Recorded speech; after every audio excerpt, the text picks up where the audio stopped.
This is Taranis AcreForward, the ag industry's most thought-provoking podcast. Listen to interesting people as we go in-depth into the issues affecting crop advisors, growers, and farm communities, uncovering the truth about the ag business and using technology to prepare for the unforeseeable. Ready to explore the future? Let's dig in. I'm joined here today with Dave Chance in Indiana. Dave, thanks for joining the AcreForward podcast. I hope you're doing well today. Yeah, thanks for having me on, Mike. I am doing well. So again, thank you for having me on today. No, absolutely. Well, first things first, we want to introduce you to our audience. You know, it's nice that we know you pretty well here as a customer, but also a little bit deeper with Taranis, and we want to say congratulations. Understand that you're now a grandfather.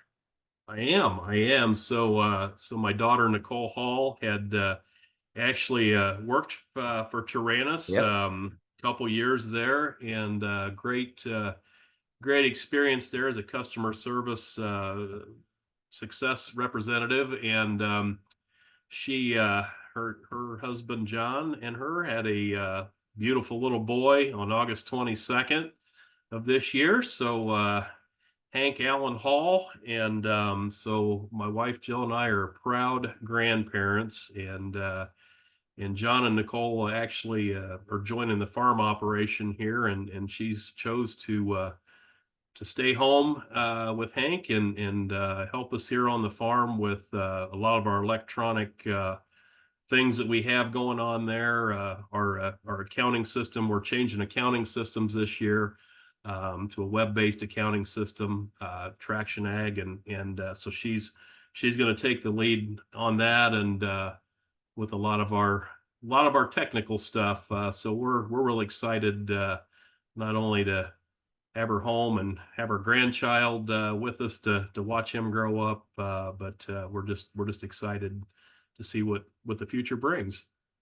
I think it's fantastic. Congratulations. We're excited. Nicole and our listeners know Nicole rather well. She's been very successful here with the company. You're in good hands, especially she's working with the Traction Ag and the other work that we're doing with her AcreForward. She's obviously an expert and very adept, and we're very, very happy for you and for your family. So for our audience a little bit, Dave Chance, what's your history? How did you end up in farming? You know, so tell us a little bit about your background and how you got into farming.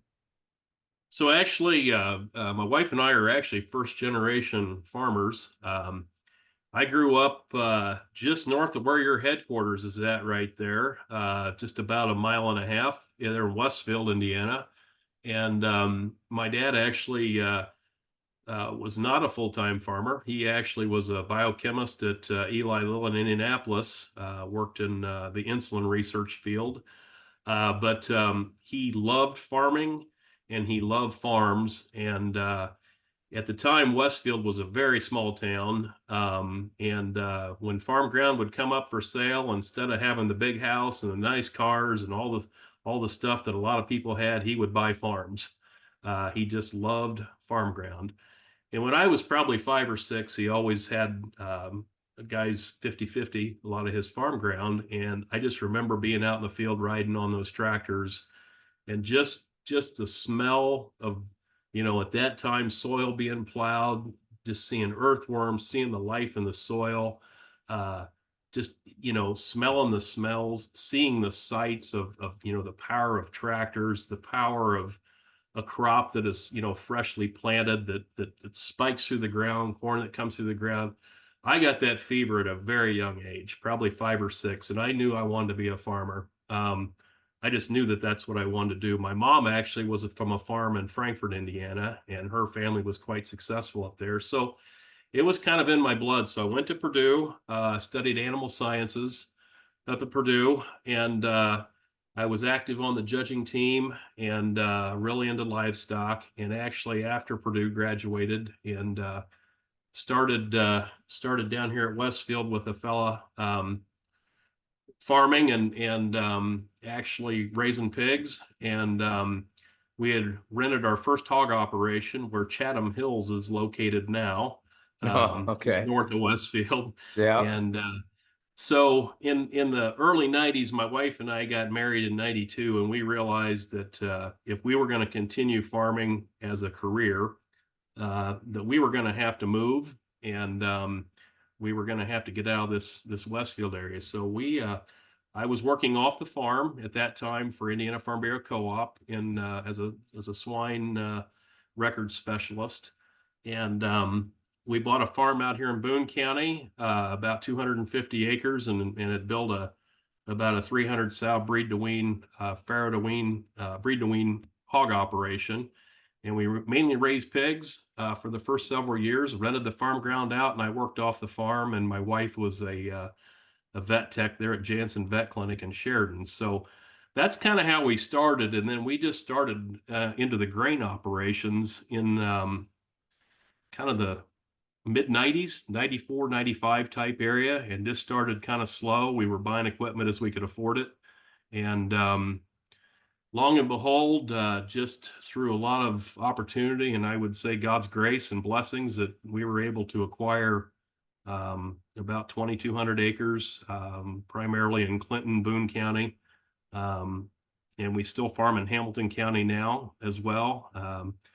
But we've been blessed to acquire that. So we're now full-time grain farmers, and we raise corn, soybeans, and wheat, and do some cover cropping, and also have a composting business. We got out of the hog business. The hogs are what I really was into, and that's what really made our operation get going. And that's what I did on my off-farm career as well, was in contract hog production, managing contract hog production. But we got out of the hogs 3 years ago, and we're now just grain farmers. That's excellent. So I've got a few questions. You moved into grain in the mid 90s. You've had hog, I think for our audience, it's a lot, usually a grain or a cropping discussion, Right. although they're all related, right? It's all Right. connected. Sure. So there's a couple of things you said. One is I'd love to know from the 90s till now, what stands out? What are the biggest differences between grain farming just in general in the industry from the mid 90s till today? What are the advances that you personally saw, and what are the ones that made the biggest difference in how you farm today? Yeah, I think that's a really good question, actually, Mike. It's excellent. So when we started in the mid 90s, really, you know, we didn't have all of the, I'd say, computer driven tractors that we have now.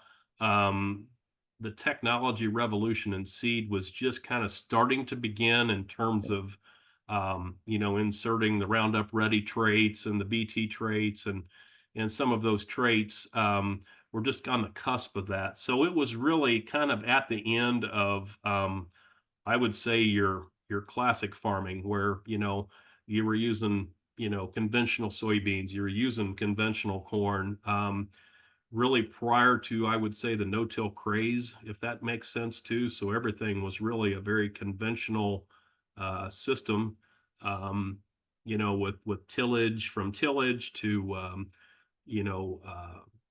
seed decisions and things like that. Everything was very conventional. So as things progressed in the late 90s, early 2000s, obviously the GMO crops had started coming on. The Roundup Ready beans seemed to be kind of that first thing that kind of revolutionized, soybean production. We weren't spraying 10 times a year, and we weren't out there with weed hooks in July and August and 100-degree weather, cutting giant ragweed like we were. So that weed control component of the Roundup system really, I think, was the first thing that kind of revolutionized things, which kind of brought, us into a little more of a conservation mindset, probably in terms of our tillage practices at that time frame. And then that led itself really into the, double, triple stack corns with the BT and rootworm traits. And we saw some advantages there just purely from a yield standpoint. Then I would say the thing that's probably really revolutionized things just from a operating standpoint in the mid to late 2000, 5 to 7, 8 area, 9 area, just the electronic advancements and equipment, to where we started looking at auto steer as an example. We started looking at the ability to do variable rate applications, whether that was fertilizer, whether that was seed, whether that was a nitrogen application. We're able to start actually getting our hands around using some of that technology. And so that has kind of been a big driver. And then I think also in that kind of same time frame, we started using FarmWorks as our not only accounting system, but that also had a really good component with it to where we could do enterprise accounting, and we could basically evaluate each field for profitability, the ones that made more money and the ones that didn't make more money. And that also had a component where we could utilize our yield maps. We could build fertility maps. We could actually bring our soil test in, still use that system today for our soil testing system, and making our variable rate, fertilizer application maps out of that. So a very powerful accounting system that took us a few years to actually realize the power that possessed, if that makes sense. And I would say that's kind of the 2005 up to probably that 2015, 16, 17 area. And where I've seen this go actually the last 3 to 4 years is that, a lot of those software-based systems and a lot of those initial electronic equipment systems have kind of integrated to cloud-based, where, Taranis, as an example, is cloud-based. And where I see that evolving is a lot of those systems talking to each other. So it's taken us another step in terms of a layer of data that we can interpret. Some of it we can interpret, I think, as useful data that would actually would actually gain us a return on investment. Some of it is just data and might not have that. So we're kind of evolving right now, in my opinion, to a more integrated system electronically, with, for instance, the John Deere Ops Center talking to, Traction Ag, the accounting system, and at some point being able to bring like Taranis, bringing these images, these really high quality images, into that fold as well, and being able to actually maybe try to overlay layers of data to see if there's a profitable decision in that. So I see that's where that's really changed. And I'm sure there's much more, but I think that's sort of a Reader's Digest version of what I've seen since we've started. Yeah, I think as the technology increases, some things get easier to do, but other things get more complex because you're operating in just a lot of variability, whether it's your management practice, what you choose to do, how your equipment performs, how it should perform. And then you have genetics, traits, biology, chemistry. And I draw this out a little bit because sometimes our audience does have different backgrounds. And when you talk about farming, it becomes, I always think it's the S is a science, but it becomes an applied art because there's so many unknowns that you have to work through. And now we have the ability to kind of unpack some of these things and put numbers, put quantification to it. But then the question is, which layers are important? How do you make a better decision? Something that caught my ear earlier is you said as a child, you enjoyed seeing the life in the soils. Right. So I want to come back to the tech in a minute, but I think you talked about conservation, tillage, things like this. What do you mean when you say you see the life in the soil? So how important is that for your farm? What's your approach on that? Yeah, so that's I know it's a deep question, right? That's that's what I was getting ready to say. How long do you have on that one? So that is a very deep question. So I guess to kind of back that up a little bit. So my background would have actually started in livestock production for the most part, and always enjoyed the crop farming, always loved that. That's ultimately what I wanted to get to, but I loved livestock, and I love raising hogs. And I got reasonably good at balancing rations for, pigs at different ages. And that was very important in the contract operations, not to remain, profitable and that type of thing. But the whole thing about nutrition is balance. Okay. And you have to feed a pig a balanced diet that is age appropriate, for them to convert feed efficiently, to gain fast, and to remain healthy. And if that gets off the rails at a different stage, then the whole thing can kind of become unprofitable. So coming from that mindset, that background, and then just having an observation of the life in the soil as a kid, I realized that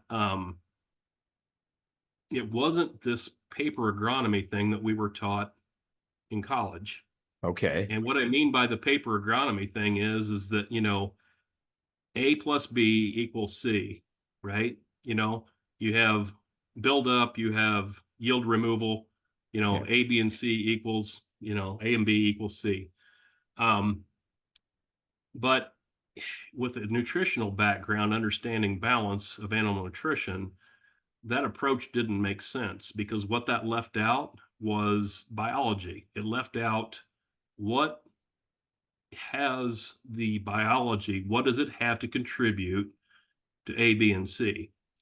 So the key is that I don't understand all the biology. I don't even begin to. Okay. There are ways to measure that now. I mean, there's a company in California called Biome Makers, where they'll do DNA testing on, all the different biology, strains and profiles in your soils. I don't understand that. I don't think anybody does. I mean, God has created a really, really, really intensively dynamic system, and he's allowed us to kind of discover it a little bit at a time. So I don't understand it. But what I do understand is that you have to feed it. And what I understand through animal nutrition is it has to be fed, and it has to be fed balanced diets in order for that to operate at an optimum level. So what I'm getting at is that it all has to be in balance. The physical properties of the soil are very important. The chemical properties of the soil are very important, and the biological are very important. And not one dimension is one dimensional. All three of those have to work together for that to be perfect. In other words, the physical structures of the soil have to be really good. There has to be oxygen within that soil. There has to be no compaction. There has to be the ability for that soil to breathe, to basically take water in and to allow water to go up. The chemical properties of that soil actually affect the physical. If your calcium levels are whacked out, or your magnesium levels are too high and they peptize, particles together, then it allows the oxygen not to go through the soil. So that those chemical properties, that balance of chemistry has to be so right that it allows the physical to actually work properly, which then when the physical works properly, you also create this really nice environment for the biological. Now, I don't understand all the biological, but I do rely on my senses that God gave me. I rely on my sight, what I hear, what I smell. And what I also know as a livestock producer is that you have to feed things. And biology is something I might not understand, but I know I have to feed it. So that's why I like cover crops in certain situations, because you have you're basically creating a rotation that's different than corn and soybeans. It's like, if you're doing corn and soybeans, it's like the exudates coming out of that corn are Pepsi, and the ones coming out of the beans are Mountain Dew. So, that's all the food sourcing in a lot of cases that biology has.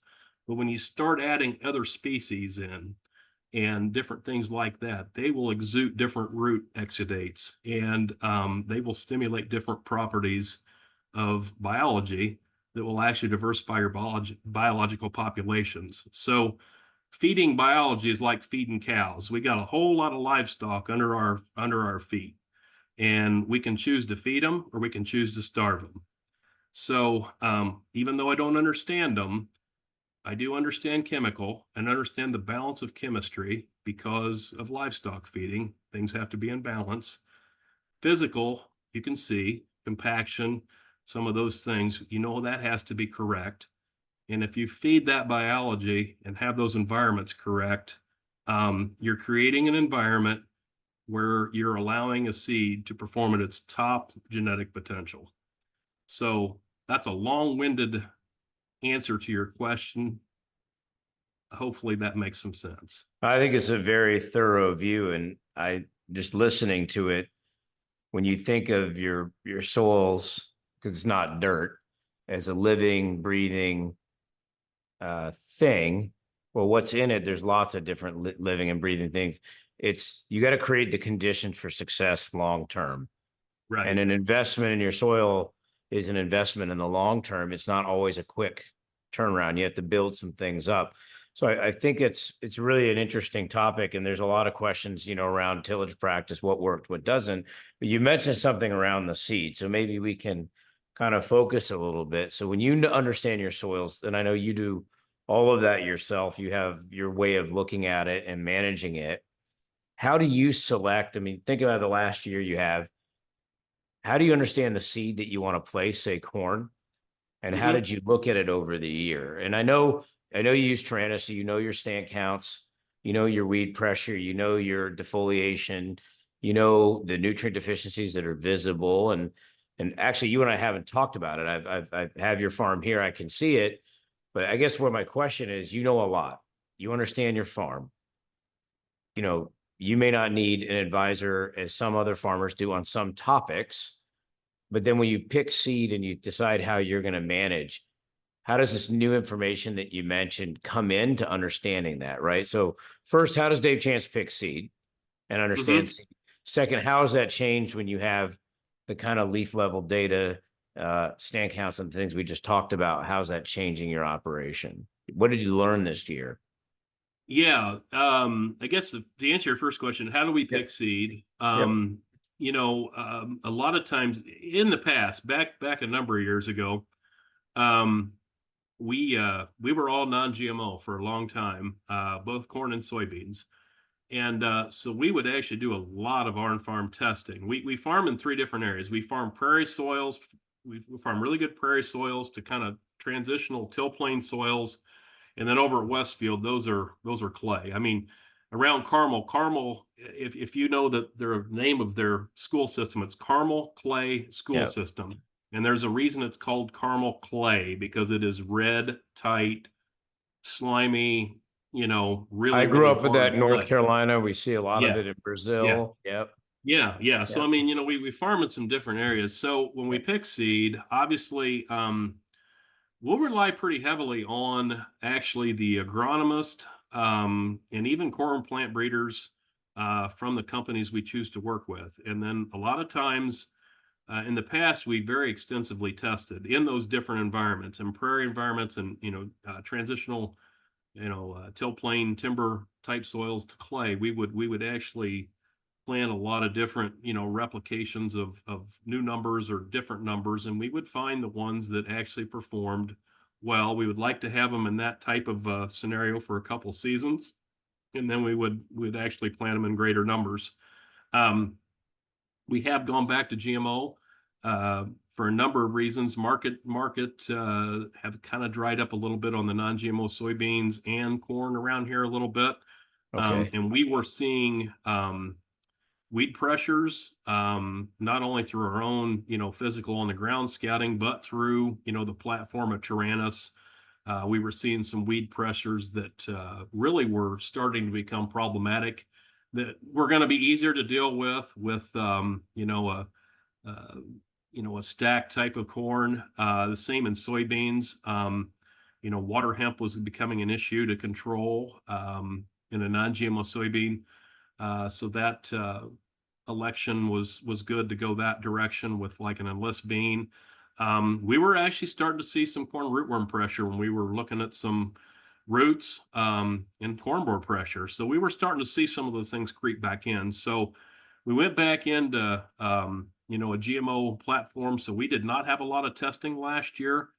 So a lot of the hybrids that we picked, we relied very heavily on evaluating data as much as we could from plots, from independent plots to company plots, and then listening to a lot of the corn breeders from those companies and some of the district reps on what they had seen worked in different soil types, different environments, and what perhaps would work the best for us. And some of the genetic platforms we used from Whiffles, I know we had also used in non-GMO, so we were familiar with the genetic parentage on some of those. So that's really how we kind of selected seed this year. And then based on performance of those seeds, we'll repeat some of that for next year, and then update some that probably need to be updated. So that's how we kind of looked at that, I guess. What we learned this year, I guess that's another question. And the answer might not be real politically good. Okay. I mean, to be totally transparent with you, we have been very conservation minded over the years. Yes. And still are. We're called to steward God's creation, and we take that serious. Well, what we're seeing with a very minimal tillage, we are becoming extremely dependent on chemistry. Yes. To control difficult weeds, I would say. Yep. I'm not going to get around the controversy with glyphosate in this discussion. You can land on that plane whichever direction you want to land. But there's two things I know. Number one, it's a very strong chelating agent. And number two, it's a very strong antimicrobial. It also is a very good grass controller. It also has been a beautiful thing for weed control. But it does have some effects that I think we have probably used too much of it in terms of trying to control things and maintain a very minimal tillage type of scenario. And moving forward, we are probably going to employ a little more conventional conservation type tillage into our system. Not fully inverting soil. I still want cover, but we're going to use more tillage in order to control some of these difficult weeds. In order to, we've also found stratification in some of our soil testing procedures that I think is a yield barrier. And we're in this to make a living, and we're in this to make a living not only for my wife and I, but for our son-in-law and our daughter and our grandkids moving forward. And we have to use all the tools that are in our toolbox in order to do this. And I think I don't want to get trapped into a system because it's popular and lose the ability to critically think and analyze problems on our farm. So are we still going to use cover crops? Yes, we are, because they're a fantastic way to feed microbes. Are we still going to use some conservation practices? Yes, we are. But are we going to use some tillage to disrupt some weed cycles and to work through some stratification? Yes, we are going to do that, because we do not need to have a system that is limited, is a yield limiting system. We don't want a yield limiting system. I think there's always a balance. I mean, we look at, glyphosate comes out and you have traits that have a tolerance and you can deal with weeds. And so you could argue you use one chemistry or a combination of that's lesser, tighter dosages. For people who are listening, you're using less. And then we move into a world where we have seed treatments to deal and protect the seed, and we're using very minute amounts, but it's highly effective in an area. And you say, do you do cover crops? Do you till? Do you use this chemistry? Do you GMO? All of these things have different trade-offs because of their complex systems, and an over-reliance on just one or the other based on political decisions or decisions that aren't taking into account all the science limit not only the production and the yield, but the future of that farm, the future of that field. So I think it's what I like about the conversation is it's highly complex. Because I get this question a lot, especially if you fly and they know you're in farming and you're on a plane or you're in an airport and somebody has questions. People say, well, everybody should just do no-till, Dave. Don't Yeah. till. Yeah. Right. But yeah. then will you accept then that if you want the prices and the food and the output that you have, the other consequences of not managing it? Because I heard somebody say this once, is farming is inherently an unnatural act. And what it meant is you would forage if we didn't have to do this. You're constantly taming and working nature. And I think your animal example is a really good parallel for people to get their heads around, is you have to manage all of these elements in a productive way. And I guess the bigger question is, how do we advocate for ourselves properly so people understand that you and farmers like you have all the right economic incentives and all the right information, and the data and the information is getting better so you can know how to deploy these tools? Yeah, it's a good analysis you made. I mean, to answer, if I meet somebody in an airport and say like, well, you just need to just Yeah. totally no-till. And I'm gonna go somewhere that we might have to chop out, but that's all That's right. okay. I'm gonna go there. Let's go So there. carbon credits are a big deal right now, right? Yep. Okay. Carbon credits. So no-till and cover crops are going to save the planet. Is that correct? That's the message I get from I would say from the elites. I get There's a idea that trend in a lot of investment, a lot of financial investments, a lot of things in the world. There's a belief and a trend that there are certain activities that will reduce the effects of climate change. And yeah, obviously yeah. there's opinions around this, but there's an assumption that some of those actions, I don't know which ones specifically, reduce a carbon footprint. Yeah. Yeah. Yeah. So that's the basic, that's the underlying discussion. Parts of that probably are true. Parts of that I don't think are true. And the parts that are not thought through very well with that is that you're putting yourself in a system where you are limiting yourself to a chemically based system. Some would argue you would have, abilities to do it without chemicals, that type of thing. But you're inherently backing yourself into a system that's solely relying on one methodology to basically control pest. And and it's become such a charged thing politically that this is going to save the world. And I'm going to tell you that I'm going to worship the creator, and I'm not going to worship the created. I'm going to take care of the created that I've been stewarded and entrusted to take care of to the best of the ability that he gives me to take care of it. But I'm going to worship the one that made it, and I'm not going to worship the creation. That's what I see going on. So he's also given me a brain to critically think. So what I'm telling you is this is what I have deduced from critically thinking through this situation for our farm. Is that right for everybody? No, it's not. If you live in the hills and hollers and places where, this system will not work, limited tillage, minimal conservation absolutely has revolutionized the area. Where we're at, it has caused some issues that have to be addressed. And these are ways that we are going to address them on our farm. I'm going to critically think and hopefully come up with the best answer that I can come up with. Well, you have every incentive to make sure that your farm lasts, that you're able to produce.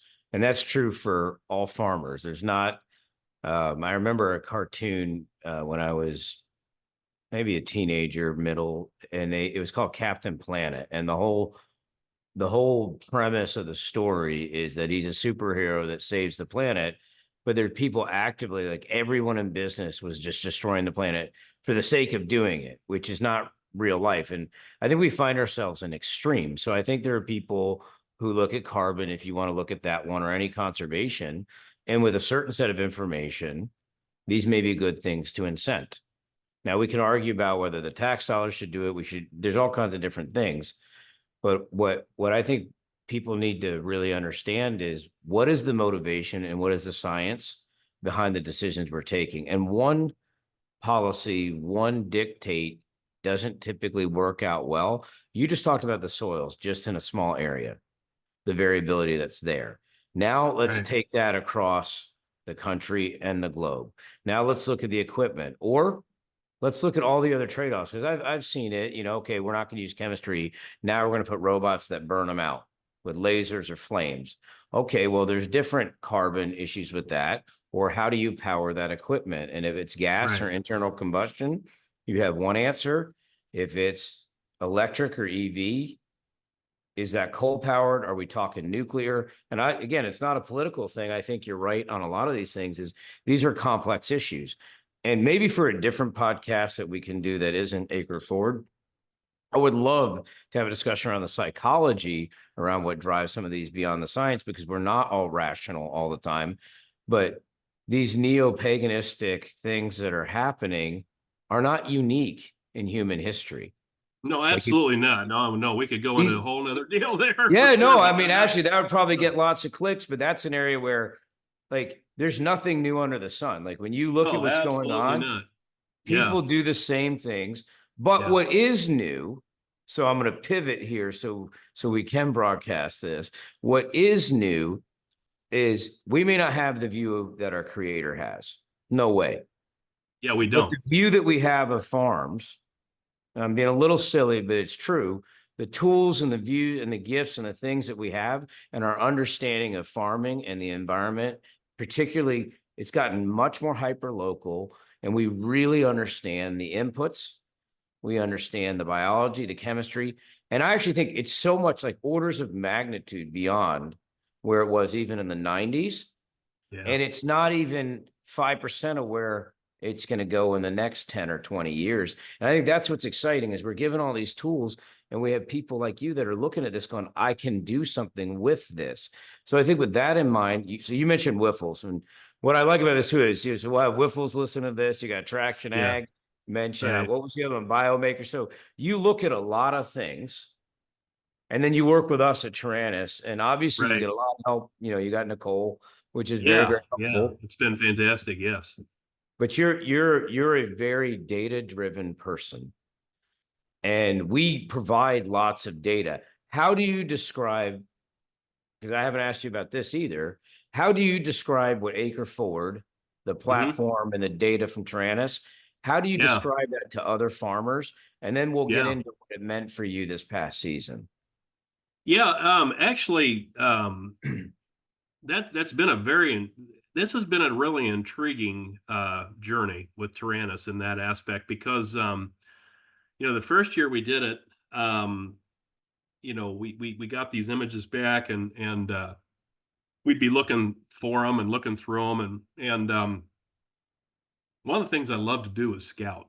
I love to just get out and just walk through fields. I just love doing that. I love seeing things grow. I love digging in the soil. I love just watching things grow and just, thinking it through.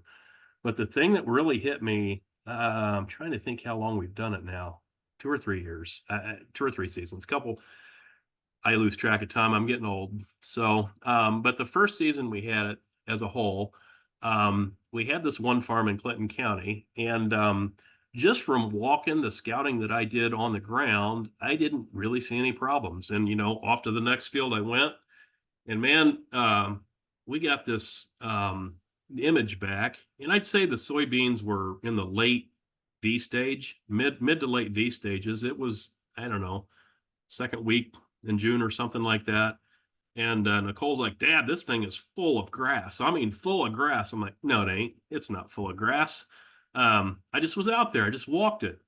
So she shows me this image, and guess what? It was full of grass. It was full of barnyard grass. And the thing that was really cool was because I had that data and I had that in a timely fashion.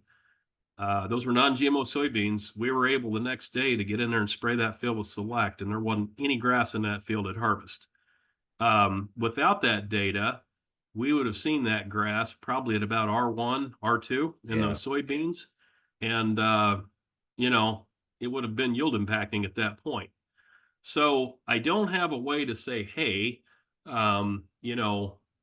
that one image over 220 acre farm actually, saved us X. But if I actually put the number to that, let's say that saved me 10 bushel, and that was 220 acres at 10 bushel, and just use what we were getting for premium on non-GMO at that time. I mean, that was a $33,000, move, if that makes sense. It absolutely does. That's it. I'd have missed it. I'd have missed it. I would have missed it without that image.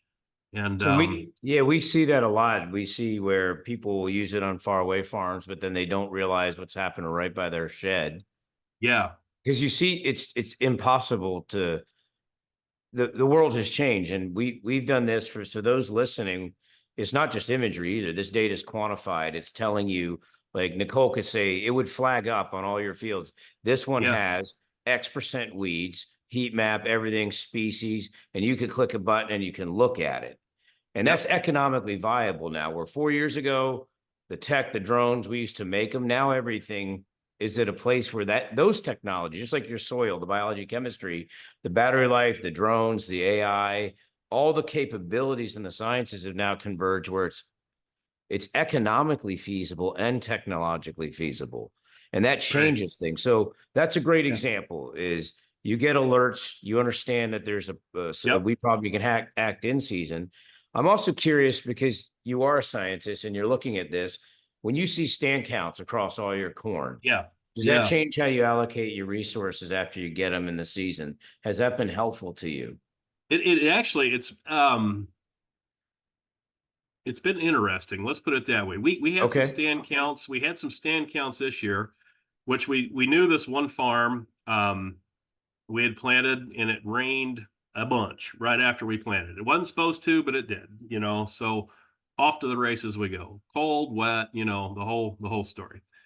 So it's like, well, this one's doomed. This one's no good. And the stand counts come back, and I mean, they're right on the borderline, right? I mean, and Taranis nailed those things. I mean, it was, very, very, very good imagery where we could just see it. And we debated and debated and debated. And it's like, do we go tear this thing up? I mean, this is awful. And, and it was like, well, Taranis is showing 32.5, 32.6. This hybrid's supposed to flex. I guess, let's just go with it and see. It's not that big a farm. We'll just go with it and see. And then we had a hail event in mid-June this year that hit a lot of our fields, and Taranis showed that beautifully. It just hit it. It was sort of a depressing pictures when we get them back and see those leaves ripped up. But that particular farm really got ripped up, and it's like, well, strike two, and it's bringing in these images. It's like, oh man. But we got some timely rains on that particular farm, and we didn't replant it. And that ended up, I think, being our third best farm, as far as yield. But it was a flex air hybrid, but it was very good information because it did indicate that we were on the borderline of some of our stands not being correct, and we maybe need to take action and replant them. If that would have been like a 26,000 stand, we would have just gone in and done it, not had a question. But with the data, and the data that showed the whole field, not just walking out in one or two spots, but actually showed the population on the whole field. And that being a 32,000, not just, in a spot or two, but a pretty consistent, we would have probably not had the confidence to leave that stand without the imagery, if that makes sense. No, it does. And I think, we've learned, because again, in our audience, if they've done this, they know this. It's powerful information, but as you do it and as you get more and more of this, the usage of this changes and you understand things differently. One thing about stand count, yeah, there's a replant aspect to this. There's a lot of other uses of that data once you have it. But the funny thing about replant is everybody talks about, why I replanted and I knew where to replant. Actually, what you just said, if you don't have to rip out, or you only rip out less than you thought you were, I was looking at the Purdue guides. I think I can't remember if it's 2 or 3 weeks late, your yield drag's gonna be like 26, 27%. There's a definite cost to this. So what you're saying here is on 32,000, had you taken a different approach, you would have lost maybe a quarter of the yield that you ended up getting. Yeah. All things considered. And that's a hard thing to think about, because that's not how we talk about this in the past. But this information now changes and say, what plants it's not replant. What am I preserving for maximize you were able to make that choice, right? Yeah. Do I take the risk, or do I understand the 25%? So I think that's what's unique about this, because you can see it with your eyes. And what's neat here is, if I were an advisor working with you, your Wiffles advisor or whomever, we can actually look at this in detail together, down to a leaf level, look at the data, see how the weeds are managed. And this isn't conjecture. We're having a fact-based conversation, and we can see it with our eyes too. It's not just a heat map that's just interpreted. It's both. You actually have a visible layer. You feel that's important in your conversations? Yeah, I do. I think, I do, because when you're dealing with data, you're dealing factually. You're taking, if you can accept that you have a problem, and sometimes you want to deny that you have a problem. And when you see an image, it's like, I have a problem. And to be just totally honest with you, I can't deny that there is not a problem. So what that data does is actually allows you to analytically look at that situation, whatever it might be, and sort through that without a lot of outside noise, if that makes sense. No, it lets you focus, right? It clears the assumptions. Because it does. When you're on the combine, do you remember all the weed pressure deficiencies, stand count, all the history when you're looking at the yield monitor? I think that's probably pretty difficult to do, given the amount it's actually impossible, because actually, honestly, young man that's been with us, kind of partnered with us, man, he's been here 27 years. He's better at running the combine than I am. So I run the combine very little, to be honest. I just don't run the combine that much. I actually do all the trucking and kind of run the grain system. And so I see things from abroad, but then yield mapping and those things, the data in the office is what I actually look at very intently. And then I'll ride in the combine some to see those actual health differences. But running combine some, it is difficult to say, where those areas were. You might have some general ideas, but you're looking at so many things, it's difficult to humanly ascertain that. It's a lot easier with accurate yield mapping, to where you can overlay that with, those layers that might, for instance, indicate weeds, might indicate nutrient deficiencies. That's another area we haven't talked about. It's kind of interesting. We work really hard on our fertility. We want to make sure that plant does not have a bad day, and has, everything down to the micronutrients. I mean, the ones you don't even hear about, the things like cobalt, the things like molybdenum. We want it to have everything that it needs. And then when I see images, and I know I've put on a lot of sulfur and dealt with a lot of sulfur deficiencies, and then all of a sudden we've got this dry period, and Nicole's like, well, Dad, you got a crap load of sulfur deficiency. I'm like, there is absolutely no way I have sulfur deficiency. But guess what? those leaves are indicating sulfur deficiency. And she's right, so we have to ask why. And so, you know, just overlaying all those layers of data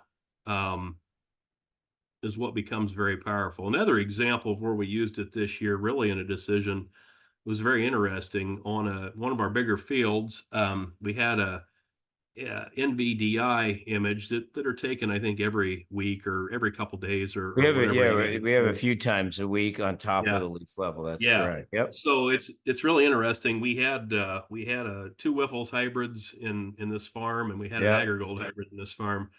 And I mean, this one Wiffles number, I mean, it stood out like a sore thumb. I mean, that MVDI was just green to the row. I think that block was 115 or 20 acres of that particular number, and it stood out like a sore thumb. But what was very interesting is when you actually physically went out and audited that in the field, the nomenclature of that plant, it had a wide, broad leaf and was really, really collecting sunshine. And very interestingly, that translated to yield in that field.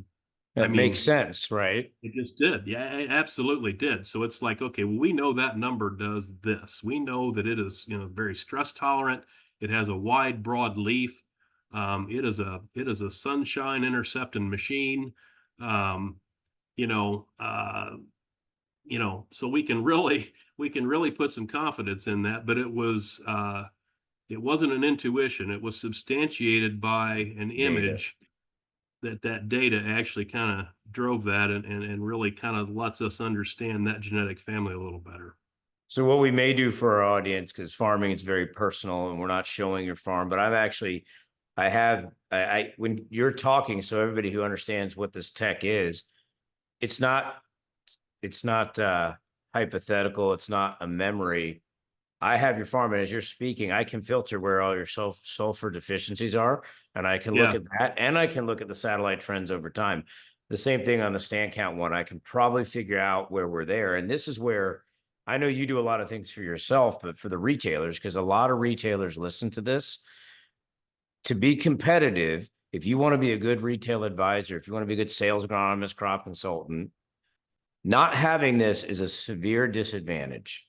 Having this gives you the engagement, lets your grower and you have a relationship to say, is that correct? Is what Dave is saying correct? And I know because you've gone through this, but there's so many things that we've had to just kind of understand, have hypotheses that we could not prove. And now we can go through that, like that NDVI, we call it field health that we do. We can show that trend on that exact field with you. You can overlay your planting, right? And we can show the stand count, and we could show this. And then you can look down at a leaf level, and if it's Wiffles, AgriGold, whomever it is, you can say, hey, this is why I'm doing this. And to me, that's exciting. Like, this is new. And I still get excited, even though I get to see it. I think it's crazy that I can sit here in this chair and look at your farm over time and do an instant replay, right? Yeah. That's pretty crazy to me. So what else, when you look at this, what decisions are you maybe modifying for next year as a result of basically having a digital twin of your farm at your fingertips? What's going to change going into 2024 for you? Probably, I would say two things a little bit. Hybrid placement based on some of that data probably is one of those things that probably is going to hone in a little better placement maybe with some of these hybrids on the corn side for sure. With regard to some of the weed pressures that have shown up, we are managing our tillage system a little bit differently. Probably with regard to soybeans as much as anything, in terms of how we're going to do that. And then is that are you looking at the cornfields that you had this year and planting soybeans? So was there a particular weed? And again, I'm doing this for the audience. I'm looking at my screen and I can sort your fields. They just show me corn because I know that's going to beans, right? Mostly. and I say, okay, and I could pull down hybrids, I could do other things. I'm looking at this year, and I can see the severity by field in corn, and I can see the species of weeds and how many acres and how many fields and where they were everywhere, right? So what stood out with you weed wise from corn, and how's that affecting your bean and your decisions going into 24? Yeah. So, and one thing, that I would say on the imagery that also we didn't really talk about, in corn, it ended up really catching it. We did have water hemp as an issue, Yep. on some fields, and we were able to quickly address that, with some herbicide choices, that really knocked that out. But we know, since that has really kind of become a problem, that, we're going to be addressing that in the future. And the reason I say that we are probably changing our management a little bit with regards to not only just that weed, but some others, knowing that those are probably going to appear next year in our soybean fields as well, would really be the use of more residual chemistry, which we use a lot of residual chemistry for soybeans. But here's the other thing, and this is just purely me hypothesizing, okay? Sure. Yeah. But this is my conclusion a little bit, that we're using residual chemistries to control water hemp, and we're spraying those residual chemistries on a lot of residue. But my understanding of residual chemistries is they have to actually bind with the soil clay particles in order to actually be effective. So therefore, we have found that a lot of our residual chemistries, because of a very extreme no-till situation, have actually not been extremely effective. So my hypothesis is we've got too much residue. And how we found this out, we had a field that we had tiled, and so we had actually conventionally tilled that field completely, used the same basic burn down chemistry system we had, minus the Roundup, minus the 2,4-D, just the residual chemistry. And to be honest, I don't even think we had to respray that field. So why did that work and it didn't work on the field right across the fence? It's residue. It wasn't hitting the soil. It wasn't hitting the soil. I mean, the rain probably could get it there eventually, but guess what? We didn't have a whole lot of excess rain this spring. No, we didn't. So, our thinking, Willie, is kind of become this, is that, we need to actually probably deal with some of the residue that's out from these cornfields. We actually need to get it chopped. I don't say moldboard plow it or even deep chisel it, but we need to get it. We need to get it chopped. We need to get it degrading. We need to get that whole system of residue cycling started earlier, to where when we come into the spring, we have more soil contact, that these residual chemistries can actually provide us the residual control with some of the small seeded broadleafs that they're intended to do, to get us further into the growing season, in order to have another tool in our toolbox to control some of these small seeded broadleafs that seem to be becoming more of an issue to manage. So we've gone back to a more, I'd say, conservation type tillage system in order to manage that. Moving forward, we're going to see how that works. But we saw an advantage, not only from a weed control perspective by what we did with that actually this year and the year prior, on some small acreages. We've also seen yield improvement. And I think that has to do with stratification. That's interesting. Well, I think it makes a lot of sense. And again, as you're talking, I'm pulling up different fields here. And when you talk about the rain, on top of the weed progression I can see on your fields, I can actually see the temperatures and the precipitation. So we can actually understand this. Is that correct? Does that make sense? Because there are factors. We have another, and maybe you saw it too, but we have another grower that saw, oh, I got a stand count issue. And it's related to what you talked about. It was residue, is hairpinning. Yeah. Right. And so that changes what we're going to do. And I think, again, other farmers hearing this, other growers hearing this, they may manage to your level. I don't know. Right. I think there's all kinds. But I know that having been as part of a co-op system in the past, working for Syngenta, companies like this, I work with a lot of retailers, Dave. if you're a crop consultant and you're listening to this and you're saying, I want to help my growers, I want to have a relationship and I want to help my growers build yield, this is a fact-based conversation that can be had. And even if you're just starting out and you're new to the area and you're trying to earn business, say with your farm, being able to walk through this and have this conversation, you're going to buy what you need and use what you bought. It's not about a program. It's not about a discount. It's about what's right for me on this farm. And I just find that, I think that is an environmental benefit. I think that's a benefit economically for folks. I think that changes what we're going to do. And I think it's really interesting, like how you're looking at the weed and the weed control here. I think, so does that change the program at all you're going to use? Do you understand like maybe the adjuvants that you're using on your chemistries or the chemistries themselves? Are you questioning those things? Do you look at the equipment? You know, so there's the soil side of it, I understand, but are you looking at any of the management practice stuff as a result of this high definition scouting that you've got? I think one thing, one of the, yeah, I would say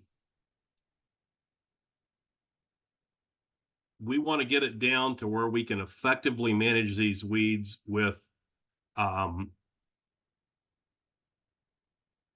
passes of herbicides, but minimal passes without having to actually, you know, go back with, you know, a second time or a third time, or, you know, when you see it pop through the canopy type of thing. We want to actually get ahead of the curve. So, you know, part of the reason for a tillage change would be, number one, for residual chemistries to work a little more effectively, therefore allowing for early crop canopy to occur maybe quicker without competition.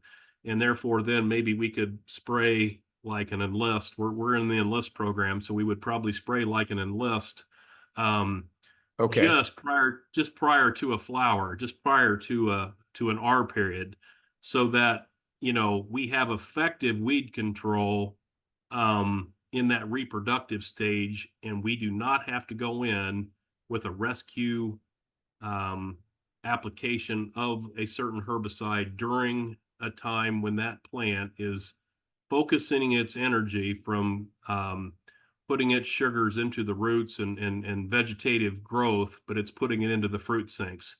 And when you have to metabolize chemistry during that time frame, when it's actually trying to put its sugars and its outputs of photosynthesis into the fruit, into the sugar sink, as a sugar sink, we've got to be able to manage that effectively, if that makes sense. With the technology, yeah, we can go in with Roundup and whatever else at an R stage and control the weeds. But what are we doing to yield? And I can prove it's a hypothesis. I guess I shouldn't say that I can, because true science is what? True science is something that's always repeatable, not 6 times out of 10 or 7 times out of time. But true science is always repeatable. So I can't say that this is true science, but this is experience that I feel like we have seen on our farm, is when we have to go in and rescue weeds, spray for weeds in a reproductive stage in a crop life, it's always going to cost us yield. I mean, I can almost prove that every time on a yield mapping system where we've done that. So in order to avoid that, but have good control over these weeds that seem to become a problem, we're trying to manage this differently in order to avoid that application at that time frame in order to maximize their yields. And some of this has been driven by the data that we've seen from this high-end resolution imagery. It's really great. I was just checking a few when you're mentioning these weeds, and you can see it over time when we're picking up, you know, Palmer amaranth at this big, you know, and you know, like quarter size, and we identify species level, and then either you were able to treat it so it didn't become a problem, but then you see some breakthrough later, you see water hemp, you see things, and it makes you're always going to have an issue. You also see what's right, and you gave that example. This information doesn't just show you what's wrong, it shows you what you got right. So there's hybrids you're going to place differently, but continue. There's hybrids you're going to place more of. There's some you're probably going to do less of. And, you know, but it changes actually not just in season what you do, but your whole plan for next year to make sure that you get all these variables right. And I Right. really think what I'd like to do, because I could do this forever with you, is I would love to maybe sit down, because I'm sure we're going to get the questions, and say, what are some highlights that make sense where we can visually tell this story so folks really understand all these components that come into this, right? Because you're getting it from soil all the way up and then over time, Mm-hmm. and you understand how you're playing. We call it game tape, right? You're the Mm-hmm. professional athlete, but it's not bad. Even if you're Tom Brady, and this annoys people if I use that example, but even if you're Tom Brady, around here they get upset about the inflation or lack thereof of Yeah. footballs. Yeah. But Yeah. you need game tape to be better, right? That's what Right. this is Right. about. And you said, scientific. Yeah, for it to be a law, it has to be repeatable almost every time. But most of what we deal with is never going to be a law scientifically when it's this complicated. We just aren't going to know. But I think the tech is getting better to where we can make the right decision around the hybrid. Or, I mean, you've got a lot of fields. If you want to look at your fungicide budget, you can take a different risk now and say, you know what? I had great stand, great weed control. I'm coming into this crop. I'm going to move my fungicide budget here, here, and here. And on these fields, I'm going to do something different. I'm going to use less, but I'm going to use more here. So I think the benefits economically of being able to understand this and have this conversation in season and then into next season, it more than pays for itself. Like the example you gave there, or we could take the replant example or that hybrid. I'm very curious after this, which hybrid that is and which brand that is that has those leaves, because this is better than R&D in a show plot. This is actually in practice what's Yeah. happening, right? Right. Right. Exactly. Yeah.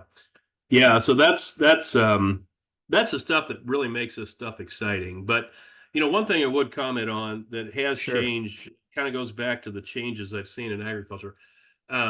We have definitely changed.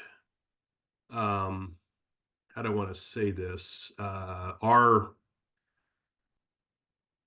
Our hats have changed a little bit because of resulting from all of this data and technology that we do have now. It's changed a little bit our time management and Yes. how we manage our farm, because it's added another management component that when we started we did not have, if that makes sense. It You know, does. we didn't have GPS, we didn't have auto steer, we didn't have a farm work system where we could evaluate things from a enterprise level or down to what a piece of equipment cost us per year. We didn't have aerial images from Taranis to study all winter. We didn't have yield maps to study all winter. We didn't have variable rate soil testing. So therefore we didn't have, in some senses, that level of responsibility to address how that affects our farm. So that's added a job description on the farm that didn't exist before. And I enjoy that. That's a part that I enjoy, but it also takes a lot of time Yes, it does. that sometimes we don't have. And it also takes you're not always sure that what you're evaluating is actually profitable or sensible or making you money. Some of it's not. Sure. Some of it's just not. So so that's one thing that's changed.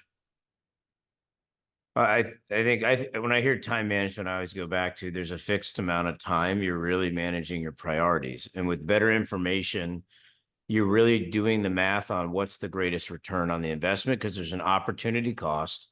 You're not in the combine. There's an opportunity Yeah. cost if you were in the combine. There's an opportunity cost if you're doing other things. But if you have this information and you can actually get a return out of it, and your time is in those other things, it does change the job description for you. It Yeah, it does does. change it. Yeah. That's scary for some people because we have to get there, but it creates this is the problem with AcreForward and Taranis is not that the data is not valuable. It's incredibly valuable. It's very appealing. It's easy. It's like you're standing in the field, right? It's Right. you can't miss what you're looking at. It's quantified. The big issue is it's the drawer you don't want to open because you know it's a mess. And when you open it, you feel like you got to change. I mean, you're going to have to change even how you go to the fields. Which fields do you go to? What are you going to do? It forces all these decisions. But I think that that's the only way forward for us to continue to improve our output, our production, the soil health. Like, these are all the things that we need to continually improve. And I think our listeners hear in you somebody who has the expertise, but the dedication, and make sure that all these components are considered and you're making the best decision possible. It's a lot like medicine. We don't know everything, but sometimes we're going to make the best decision possible to make sure we have a healthy patient or crop or field. Right. But I just want to say thank you, because I learned a lot just kind of listening to how you come at this. And so, before we kind of wrap up this podcast, is now that I've talked to you, I feel like there's some more things I want to do in a second one. But here, somebody hearing this and they said, okay, you've got Taranis, looking at the field, I've got all these things. What would be your advice to somebody entering into this as either a retailer or as a grower? Because you've done this for a little while. What would be just, hey, here's some things you need to consider to get the most out of it? How do you describe that when growers ask you? Go into it with an open mind. Go into it with an open mind, I think, is a big one. And utilize, if you don't understand something, don't be afraid to ask somebody who would have better knowledge. And then don't be afraid to, I think, to prove it to yourself. When you see an image, go ground truth it. Go out and walk the field. Go to it. Go see if it's actually an issue. And 9 times out of 10, it's going to prove to be. So it actually qualifies, what you might maybe suspect in the field or not suspect in the field. It actually kind of qualifies it. It actually qualifies if this is actually an issue and it needs to be dealt with. So go into it understanding these aren't just cool pictures, but do something with it. Actually take the time when you get those text messages, make time in the mornings, whenever it's convenient, to look that over and say, hey, that might be an issue. Need to put that on the priority, go look at that today. Hey, I don't understand this. I need to talk to, a crop scout or a retailer. But these aren't just pretty pictures. This actually can be translated into real dollars.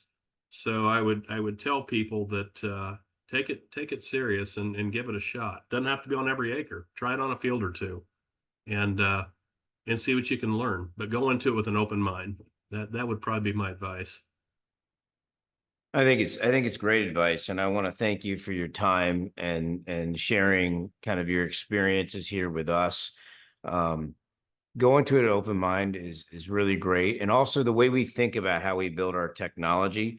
This wasn't to disrupt anything in the value chain. It was meant to bring people together so the right decisions can be made with the grower, and that's really unique given what we're doing and the way we do it. But that's why it works. So yeah, if you do Taranis and you're working with a retailer and you're not looking at it, then you're not going to have a return you want. But that's true of anything. If you're going to use this and you're going to look at it, you're going to have more return than you expect, but it's going to change what you do. And that's the point. It's you're going to get way more than what you put into it, but it is a different way of farming. It is a different way of understanding. And I think I get excited when I hear you talk about it and I see what's going on even on your farm here on the screen, because I still think I think there are people who are going to listen to this going, what are they talking about? How is Mike looking at his farm while he's talking? And it's not just images, everything's quantified. I can search for all the weeds you're talking about. I can go right into the map. I can look at it. That sounds crazy 4 or 5 years ago, right? Yeah, it would have been. It was unthinkable, actually. Yeah. So we live in a really great time. And, what I want to say is I've enjoyed the conversation here with Dave Chance of Indiana, because I've learned a lot. I really like hearing about your history, coming up, and, the wonder and the awe in seeing in creation the life in the soils. That's probably the quote. I don't know if that'll be the title of our podcast, but the life in the soils. And now, with this technology, the way you're embracing the science of it and how that comes together, um, I'm honored that you choose to use Taranis and the AcreForward platform. But I'm also, and I think our audience is just pleased to have you here, willing to share and talk about what's here. And I'm sure there'll be more opportunities to do that. So, Dave, congratulations again on being a grandfather. Congratulations on all the success on the farm, and really thank you again for sharing today. Yeah, absolutely. It was my pleasure to be here.